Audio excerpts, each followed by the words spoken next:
Hi and welcome back to Normski TV, doing another transfer daily, and yeah, it's another day without any news of anybody coming in or going out. The situation with Granit Xhaka, they're still at stalemate on the actual fee that they want for Granit. I think Arsenal may be holding out for about £20 million. And right now, you know, it might be that Granit might wait until after the Euros are finished, because obviously he doesn't want that to kind of get in the way. He just needs to be focused on the Euros. But listen, I'm hoping that that deal will get done, but it's just a bit of bad news, the fact that, you know, they've come to a stalemate. I thought that was kind of done and dusted the way everybody was reporting about it. But look, Granit Xhaka, I think will leave the club. But who are we going to replace with? You know, as I said, we've been linked with every Tom, Dick and Harry, and the problem is that's the problem with Arsenal, and that's really the most frustrating thing about supporting Arsenal.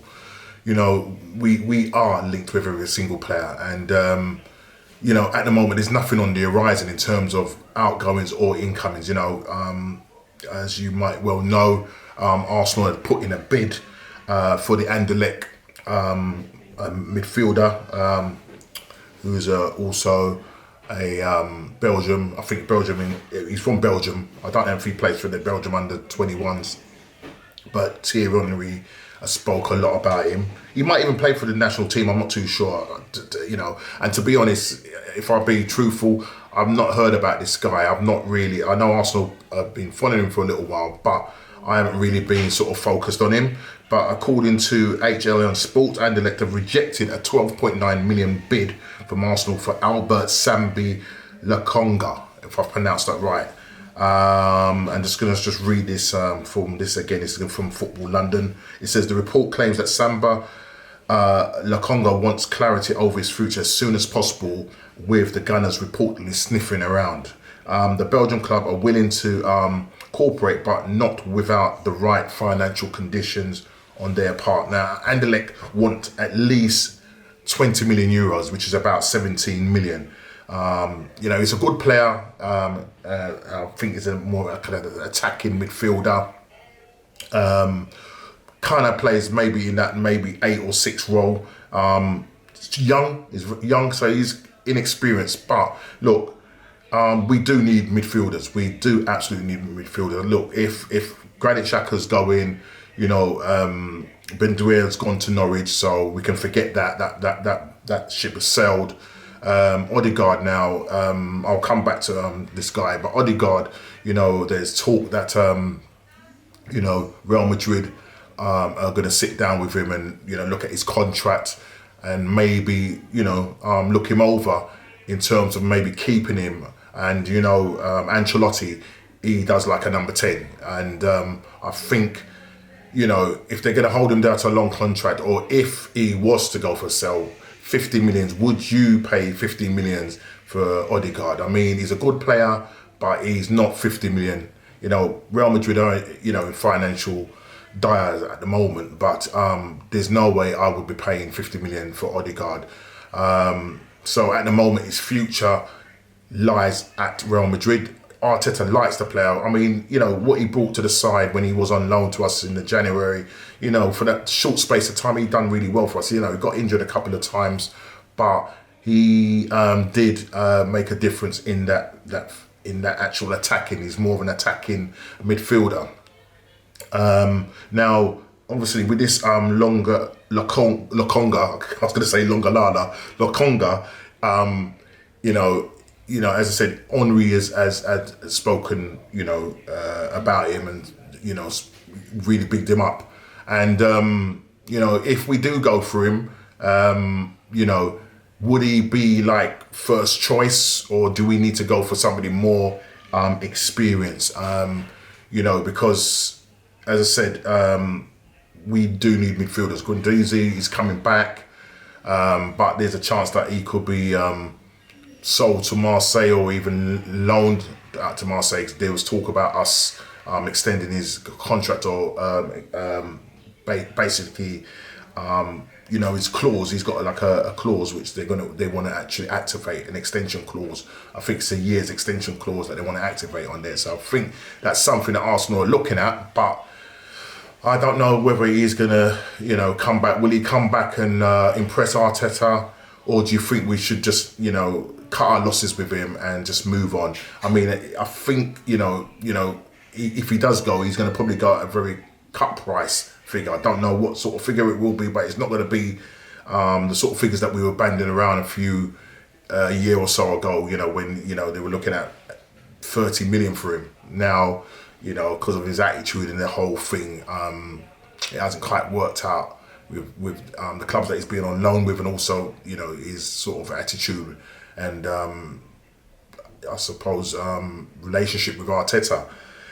So this guy, we're linked with him. As I say, he's a young player. I don't know enough about him, so I would be lying if I said I did. I don't know enough about him, but look, we do need bodies in that midfield. We do absolutely need bodies in that midfield. Now, Nabil Fekir, we're linked with him from Real Betis. He was linked with, or actually was going to, he came from Lyon, went to Liverpool, not bought him, but they actually put in a bid for him. He was having his medical and ended up failing it. They must have found something wrong. What it was, I can't remember, but he ended up not making it in the Liverpool side because of the medical that he failed. So I think he ends up going back on loan. But then, he plays for Real Betis. He's 27, I believe, and he's a good footballer. He's a good football, technical, very tenacious. I was listening to another podcast, and they were saying that he's kind of got the kind of Alexis Sanchez sort of mood about him. And if that's the case, he's a good dribbler with the ball, scores a few goals as well. And we do need goals in the midfield. Absolutely, we do need goals in the midfield. I think in a total, the 38 games that we played last season, we scored 55 goals. That's not a lot of goals. I mean, you've got the guy, what's his name, that's gone, who went who went on loan to Newcastle. Joe Willock, he scored 7 goals. You know what I mean? Now, I don't know whether we would bring him back and he would do the kind of same thing he did at Newcastle, but the system that Arsenal play might not suit his game, as opposed to when he was playing for Newcastle. He seemed to be more freer in his role. He seemed to know what he was doing, and hence made a difference. Scored 7 goals. Do you know what I mean? So, I don't know what the future is for Joe Willock. But if we were to sell him, I would expect anything from about 25 mil. If we can get that kind of money for him, and if Newcastle are interested in him, then I would think, I don't know whether he will get the games. We also need to trim our squad. That's another thing, because we haven't got no European competition. So we do need to get rid of players that we don't require. We need to trim our squad, and then we have to be efficient in what we're doing in terms of the positions that we fill. So we need to make sure that we've got enough midfielders. We get the right players in the right positions. We're lacking a backup for Kieran Tierney, who can be injury prone sometimes. So we need a left back that's experienced, and also Bellerin. If he's not going to be about, then we need a right back. We also need to think about that. So again, I'm not going to go on about those positions at the moment. At the moment, I'm going to just be talking about our midfield. The midfield right now is an area that we really need to sort out. Now, obviously, Euros are going on, so not a lot of things happening. Okay, yes, we've put in a bid for this guy, and it's been turned down, but I'm sure Arsenal will go back in for Lokonga, and hopefully they'll go in and just slap that money down. He's a young player. And as I said, Henry spoken highly of him. So listen, mate, if Henry speaks about a player, then you got to prick your ears up and listen. Do you know what I'm saying? So with that, I'm just trying to scout and see if there's any other kind of news. Now, I don't know how true this is. I might be reading a thing that might have been from last year, but they're saying Arsenal in contact with Perisic, who's a 32-year-old. He's prepared to leave Milan in the next couple of months, according to the speculation. And the Gunners have been linked with Perisic. And we've been linked with him in the past. And it looks like we're going to possibly, again, these are just rumours, reignite and are interested in him again.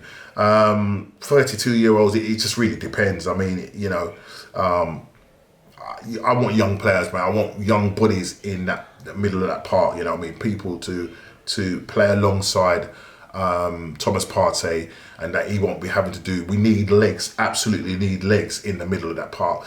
At the moment, I'm not hearing news on Basuma. You know, that's gone quiet at the moment, but I'm sure that will probably pick back up. We know that he wants to come to Arsenal, but the fee that, you know, Brighton want is £40 million. It's a lot of money. So for me, it's tough. It's tough. But listen, this is probably well, I've got somebody knocking at the door. All right, so I'm gonna need to just catch this. So excuse me, second. Excuse me. There you go. All right, mate. Cheers. All right, so I've just been interrupted. I think somebody's no, yeah. I think my son has ordered something. All right. Anyway, let's get back to what I was saying. So yeah, I forgot what I was saying. I lost my train of thought now. Where was I talking about? What was I talking about? People, somebody tell me. I just spoke about Perisic and that. But yeah, we're linked with him. But as I said, that's it. We need more players with legs in the middle of the field. And Thomas Partey, you know, he's been talking and saying that he really wants to do well for Arsenal next season and really push them up the table. Now, I hope that we will get the right players to complement him. And it's just essential that we change, you know, get rid of the dead wood that's in there and let's just move forward. But as you can see, we just got to wait until the Euros are finished. Going back to the Ben White situation, you know, again, just want to read this article. Ben White wants to move to Arsenal this summer, according to the Daily Mail. And the England defender is the subject of interest from the Gunners, according to the Athletic, with Brighton demanding around 50 million for his service. So we know it's a lot of money. He's a good defender. That's the sort of money that they're asking. Now, Arsenal are really stepping up their interest on this guy. And the thing is, I don't think Arsenal will actually pay that money up for it. It'll probably be paid in stages. Now, there's a possibility that we could do swap deals, you know, the likes of Nketiah, even though he's, you know, they're looking to extend his deal, but I think that's more purely to up his fee. We could get someone like Nketiah as a swap deal. There's also Ainsley Maitland-Niles, you know, he was linked with Brighton last season. So, you know, there's a number of players that we could do to make up this deal. And but 50 million is a lot of outlay. It is a lot of outlay on the players, but I don't think we have to worry about the fact that we were paying that kind of money. We are going to be going in for a number of players. It's frustrating, as I said. It's very frustrating, but for me, it's just frustrating, and I just hope that you know, Arsenal do business quickly. As I said, I've got in the car. The injury hasn't started yet, so I'm just stationary right now at the moment. And like a lot of Arsenal fans, we are all living in hope that something will kick off. Let's see what happens, and we'll just have to just watch this space. But listen, thanks for watching. Please like, subscribe, share, and I'll see you on the next Transfer Daily. Take care.